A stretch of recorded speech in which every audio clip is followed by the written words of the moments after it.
থামুন। ঈদুল আজহার নামাজে অনেক মানুষ ৬ তাকবীরের বিষয়ে প্রচুর ভুল করে থাকেন। তাই আজকে ঈদুল আজহার নামাজকে একদম সঠিক এবং সহি শুদ্ধতার সঙ্গে আপনাদেরকে শেখানোর চেষ্টা করবেন ইনশাআল্লাহ তাআলা। তাই স্কিপ না করে পুরো ভিডিও দেখার অনুরোধ রইল। তো আসুন আজকে আমরা ঈদের নামাজকে প্র্যাকটিক্যাল ভাবে জানবো। সর্বপ্রথম আপনি নিয়ত করবেন, আমি কিবলামুখী হয়ে এই ইমামের পেছনে ঈদুল আজহার 2 রাকাত ওয়াজিব নামাজ অতিরিক্ত 6 তাকবীরের সহিত আদায় করার নিয়ত করলাম।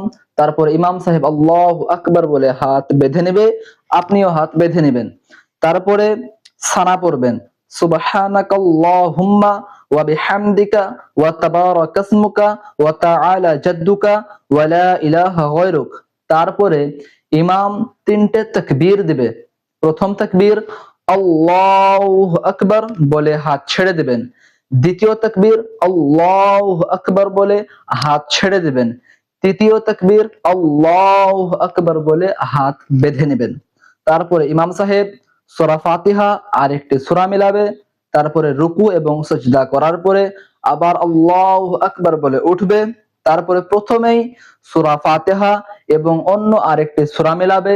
তারপরে রুকুতে যাওয়ার ঠিক আগে 3টে তাকবীর দিবে। আল্লাহু আকবার, হাত ছেড়ে দিবেন। দ্বিতীয় তাকবীর আল্লাহু আকবার, হাত ছেড়ে দিবেন। তৃতীয় তাকবীর আল্লাহু আকবার, হাত ছেড়ে দিবেন।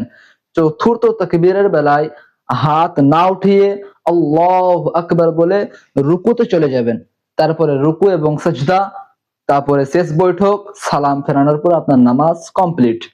ঠিক এরকম ভাবে ঈদুল আজহার নামাজ পড়ার চেষ্টা করবে। আর শুধু ঈদের নামাজ পড়লে হবে না, 5 ওয়াক্ত নামাজ পড়ারও চেষ্টা করতে হবে। সকলে বলুন ইনশাআল্লাহ।